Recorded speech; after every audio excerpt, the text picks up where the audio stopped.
Welcome back, tribe. How's everybody doing? As you can see, I'm in a beautiful wooded area of a park nearby. Today, I wanted to talk to you guys about entrepreneurship and why everybody online has like a super filtered view on it.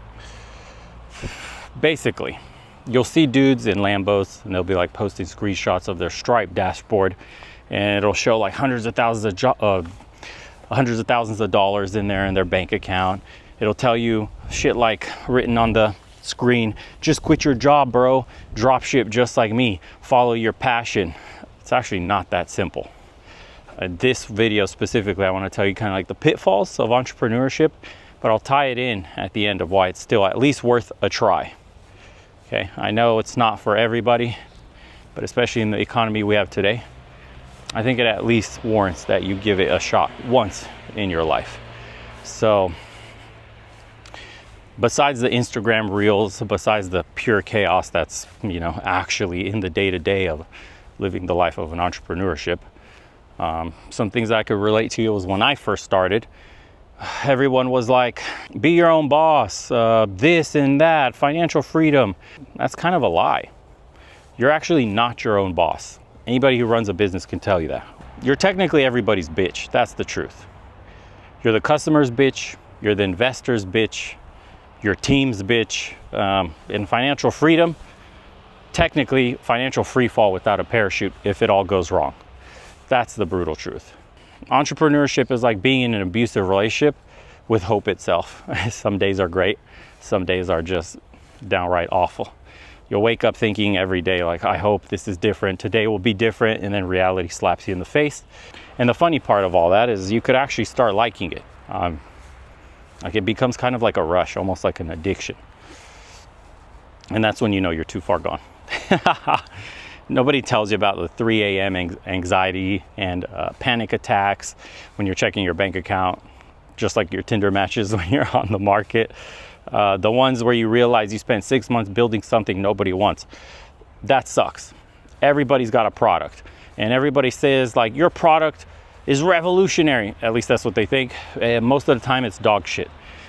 People are just too polite to say it, but the numbers actually don't lie. And then there's the loneliness. That's an absolutely trash situation in and of itself. Your friends stop calling because all you talk about is your startup. I've had that happen. Your family thinks you're delusional. Your girlfriend is now your ex-girlfriend, right? She left when she figured out the we're gonna make it talk was actually we're 3 ramen packets away from absolutely bankruptcy, having nothing. And the pivot, that's just corporate speak for everything I did the last year was pretty much worthless. That's also something they don't want to tell you. Try explaining this to your parents, for example. Hey mom, remember the tech company I was building? Well, now we're making organic dog treats. It's this new stuff on the market. Everybody wants them now. It's horseshit. Side note, God, this is absolute freedom. It smells amazing in here. Summer in Europe is actually really nice. What was I saying? Yeah, anyway, that kind of shame though, seriously, when you fail on your dream, that shit does hit hard, dude. It's like hearing China banning Bitcoin again. So your heart starts to sink. Plus, everybody's an expert when you fail too. Some people who are too scared to start anything themselves become business consultants overnight. You should have pivoted sooner. Your MVP was too complex. These NPC critics actually come out like fucking woodwork, dude, cockroaches everywhere. The moment you turn on your kitchen light at 2 a.m., dude, that's when they start scurrying everywhere. That's how it feels. People actually prey on your downfall too. That's what's very strange. The people closest to you, you'll hear shit about like the burn rate, for example. That's MBA speak for how fast are you bleeding money day to day. And to be honest, when you're a startup, you bleed money every single day. Okay, you bleed fast. Faster than some YouTubers when they switch to some spicy topics. Say something stupid and they lose their audience, technically. And the moment you think you raised enough money, you have to multiply that by 3. That's another reality. You have no idea just how expensive this can get with things you would have never thought you would have needed for your business to succeed. But the competition doesn't sleep either. So you have no choice in a sense. While you're grinding, someone smarter, better funded, with a Stanford pedigree is building the same thing but better. The market really does reward the winners. It's kind of rigged, but it kind of isn't. And they probably have a name that sounds like, something stupid, dude. Thrumpin, QWERTY, something catchy, people remember. And marketing is almost 100% of the issue half the time, technically. Some people have really great ideas, but they never launch or get off the ground because marketing sucks, because the company name sucks, because, I don't know, it's like a million things. And the brutal truth is the market is a one efficient bitch. It doesn't care about your vision. It just cares about solving problems. Your game-changing innovation, for example, the market's looking at it like, that's cool, but can it do my taxes? For example, the gap between what you built and what other people want is wider than the space between my expectations and reality when I started this journey. And everybody who's done the entrepreneurship can pretty much say the same thing. And what nobody warns you about through all of this is what success actually looks like to you. That's a whole nother conversation. Success might not look like what you thought it did when you started. The freedom you wanted, now you're married to the business. Your laptop is your spouse. Your phone notifications are your children. Let me show you guys a little bit of some of this cool view of my walk. Anyways, even your vacations basically come with Wi-Fi requirements, similar to me when I was in Thailand. Like, you can't book a place to be fully disconnected because technically you're always working. There is no weekends. There's no real time off. In the investor pitch meetings you might have, for some of you that are looking for seed money, that's basically the new speed dating where everyone's lying. We're fully committed to your vision means something like, we'll ghost you in 3 weeks. Or let's circle back. Everybody's absolute favorite is corporate for, this is dead, but I'm too polite to say it. You learn to decode this kind of bullshit faster than GPT-4. And what's brutal about entrepreneurship is it strips away your identity in a sense. You go from someone with skills to someone desperate for validation, right? You're becoming kind of like a hustler, a beggar, and a cheerleader for your own delusions all at the same time. And you pitch at grocery stores, you network at your grandma's funeral. Everything becomes an opportunity because, desperation does make you creative. But this is the real shit that nobody actually tells you about all of this. Although it sounds negative up until this point, I still think, despite all of this, there's something about building something from nothing that just hits different, dude. Seriously. When you see your first sale, your first happy customer, your first team member who believes in your vision, it's addicting. That rush is stronger than any drug. It's like your first kiss or your first car or your first everything compressed into that moment. It's like a drug, okay? And it's everything that you've been building up until this point, that feeling makes it worth it. Okay, the failure teaches you more than any MBA ever could at whatever snazzy college, right? When you survive the rock bottom moments, and trust me, there's going to be plenty of them, you're going to see that you're more resilient than you thought. And you'll get 3 a.m. anxiety attacks. Those will become like 3 a.m. sessions. You'll wake up and you'll look at your bank account, a sale didn't go through. Something critical happened, the contract got canceled. That stuff keeps you up at night. And you'll be lonely. But that loneliness becomes clarity, right? You learn who actually has your back in these moments. And spoiler alert, it's usually not who you think. Actually, most of the time, it's not even your best friends, to be honest. It's like complete strangers. Your biggest fans would most likely be complete strangers. That's what makes this insane. People don't understand that. Some of my biggest haters were some of my closest friends. It's ironic how that actually happens. And every now and then, you'll get a DM from someone saying something like, your product changed my life, your videos changed my life, your service was incredible, we haven't had a problem since, blah, blah, blah. You're solving something for somebody. Or you inspired me to start my own thing. I hear that often for my channel, just specifically, and that shit hits different when you've seen all the ugly parts of the business. For example, I own my own brick and mortar style. I've done remodeling and construction, and to see the happy faces of owners, nothing compares to that. And the time that you put in is what you get out of a business. It's kill what you eat. It's not like when you're a salary man. It's not like when you're working for a company and they got you doing overtime, and you know, in that hour of your productivity, you can go super hard or super lazy, but it doesn't change your payout. It's fixed. But with the business, quite literally what you put in will be what comes out on the other end. That's a rush in and of itself. Knowing, there's like this feeling, man, it's super addictive. Knowing that you're working, you could be up at 2 a.m., 3 a.m., working on this dream. You visualize it. You see how your first sale looks, how your first customer looks, the first check you cash. That stuff is incredible when it happens. I mean, quite literally, you're on the outer edges of attaining financial freedom for the first time in your life. And it's not, I'm just not trying to say it's all roses, because the journey sucks. Like I was mentioning earlier, there's going to be stressful moments. There's going to be moments where you think you're going to fail. And entrepreneurship will probably fuck you up. It will. I'm not even joking. Okay? But so will never trying. All right? So will staying in the job that you fucking hate and can't stand. Like, imagine being at the job and you watch the clock more than your bank account. The job that you hate, still wondering, what if for the rest of your life? What if I had just tried? What if I would have succeeded? I can't live life without knowing. At least for me, the attempt was worth the failure, because the alternative was being stuck at the job I hated.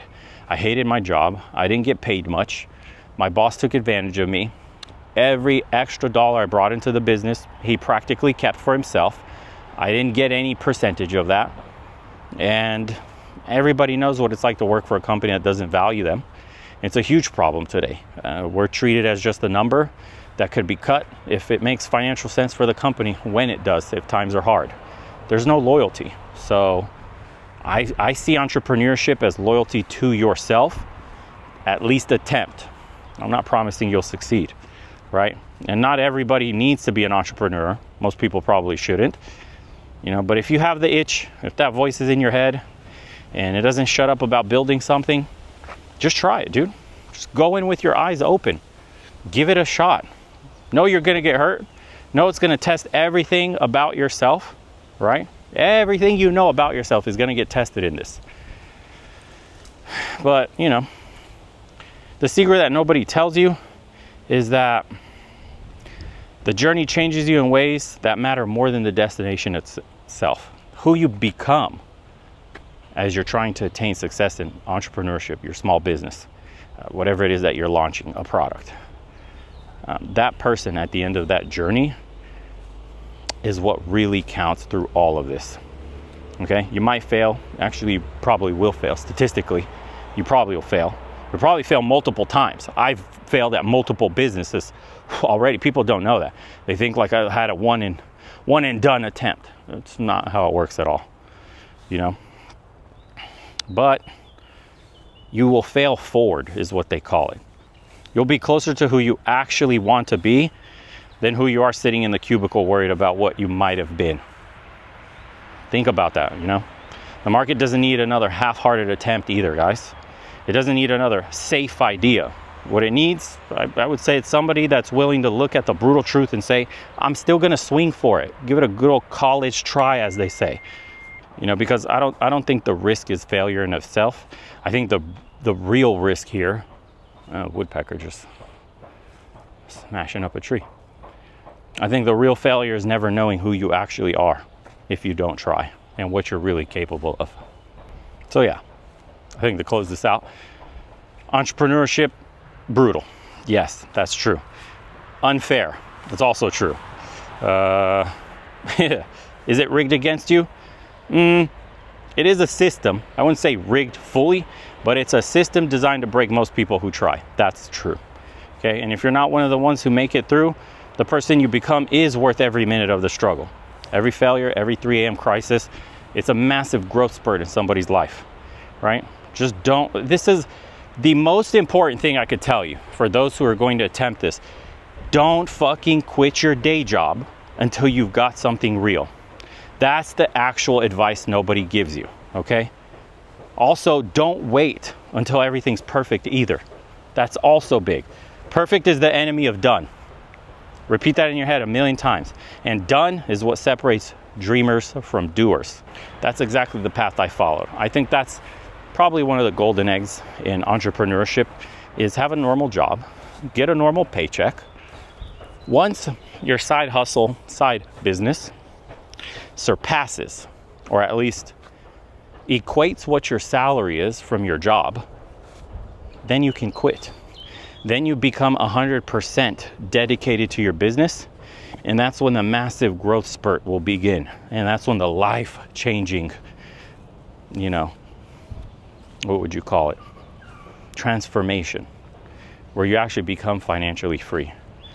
That stuff, it's amazing, but I've seen too many videos on Instagram, whatever, TikTok shorts, YouTube, wherever it is that you're watching stuff about like mindset, entrepreneurship. Some young 20-year-old is showing his Stripe dashboard, like I mentioned earlier. It's got hundreds of thousands of dollars. He's selling some fucking random product, or drop shipping some shit on Amazon, and you're looking at it like, how the fuck is this guy doing that? And you start thinking shit like, should I just quit my job and go in this, like all in? The answer is no. Don't ever quit your job until you already have income coming in. I did the same thing. I was working on my business on the side. I was working for another company. Every extra time I got off work, I worked on my business. And then it started producing just enough money that I broke even with my salary. Once I broke even with my salary, or to the point where I felt like all bills were paid, I quit and invested 100% in my business. And that 100% commitment exploded. And my life was changed forever. I went from I dropped out. I dropped out of college. I was going to school in California. I went back to Atlanta, Georgia. I had a $50 a month diet. That was my budget because I was so broke. I was depending on college loans. And I was eating store brand peanut butter jelly. I tell this story often to you guys. And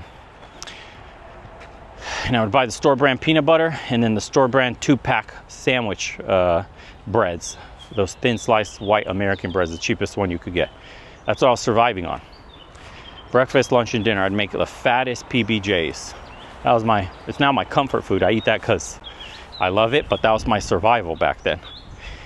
And an opportunity came up for me to work for a remodeling construction company in Atlanta. I took it. I dropped out of college. The entire time I was working for that company, I was learning the ins and outs of being a, quote, project manager and working on developing my business on the side.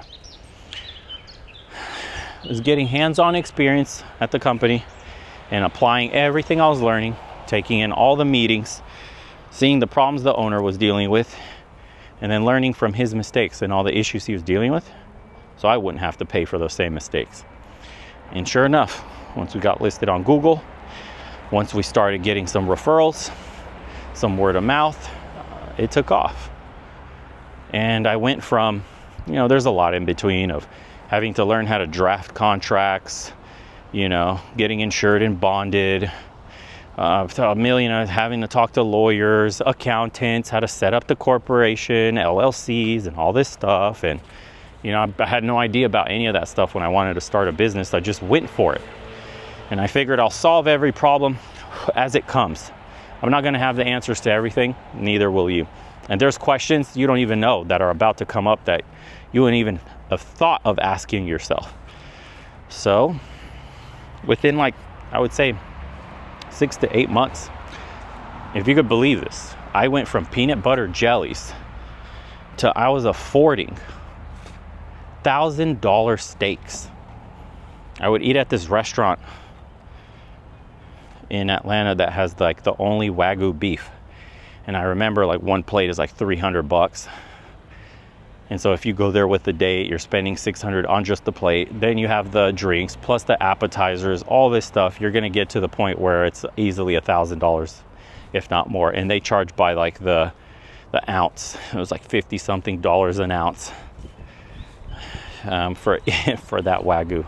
So if you wanted a nice thick steak, you're paying $500, $600, $700. It's fucking wild. And I bought a Porsche. I bought my dream car. I still remember my father's face when I drove the Porsche onto the driveway and he saw the car for the first time. And it was like a prideful moment, like, damn, his son made it. And that feeling, dude, you can't replace that with anything in the world. It was worth all the stress. It was worth the 100-hour weeks plus, slaving away, no friends. I had no contact with almost anybody, just working on the business, no partying, no drinking, no dicking around with anybody. And that's what it took. But if you look around at my life now, would I say, was that worth it? I say that was like one of the most influential and best decisions I've ever made in my life. That completely altered the trajectory of my entire life. That all led to everything here, including YouTube. YouTube's another one of those things, like, you derive this confidence from succeeding in one business, and then you start thinking about what other businesses could you start, because you've already made it once. Imagine when you can get into that kind of mind state and be like, well, I already succeeded once at something. Why not just try this? And if I fail, well, I failed 10 other times at 10 other things, no big deal. I'll just keep trying different stuff until something succeeds. That's essentially the mentality you need. But remember, you just do this all within the time frame of you still holding down a real job that could pay your bills, because you got to eat. First and foremost, bills got to be paid. And until your business takes off to the point to replace that, do not quit. Don't listen to these influencers telling you to, like, oh, bro, just in order to succeed, you got to 100%, you got to give up your job and you got to get it in the mud and live on fucking dirt and eat grass and blah. No, you don't. For some, it might have worked, but for 99% of others, it doesn't work that way. So, hope you guys liked today's episode. Nice scenery here. If you want me to do more walk and talks like this, I will. And hope everybody else is having a beautiful day. I sure am. Healed up pretty good from my little leg surgery. And as usual, boys, appreciate you tuning in. And we'll see you on the next one. Take care.